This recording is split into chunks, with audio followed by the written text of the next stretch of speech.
কোনো অপহরণ করা হয় নাই। আপনারা যে অপহরণ মামলাটা দিচ্ছেন সেটা তুলে ফেলেন। আমি নিশ্চয়ই সে চলে আসছি, এখানে শাকিবের কোনো দোষ নাই এবং আমরা বিয়ে করে ফেলছি। আমাকে আর হয়রানি করেন না এবং আমার পরিবারকে হয়রানি করেন না। আসসালামু আলাইকুম, আমার নাম আখলাম, পিতা আব্দুল আজিজ, মাতা রবি, মা বাসা ঢাকা 11 নম্বর ওয়ার্ড। আমার শাশু আহমদকে বলতেছি যে আমাকে কোনো অপহরণ করা হয় নাই। আপনারা যে অপহরণ মামলাটা দিচ্ছেন সেটা তুলে ফেলেন। আমি নিশ্চয়ই সে চলে আসছি, এখানে শাকিবের কোনো দোষ নাই এবং আমরা বিয়ে করে ফেলছি। আমাদের আলাদা করার চেষ্টা করিয়েন না। আর আমার আম্মুকে বলতেছি যে শাকিবের পরিবারকে কোনো হয়রানি করিয়েন না।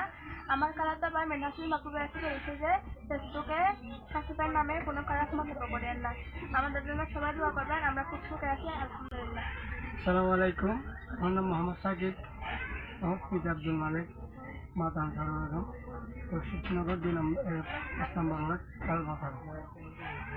তো মিনহাসুদ্দিন বাপু আগে বলতেছি যে আমার নামে ফেসবুকে কোনো কিছু খারাপ স্ট্যাটাস লিখে বা ফিড নিয়ে কোনো ধরনের হয়রানি করবেন না।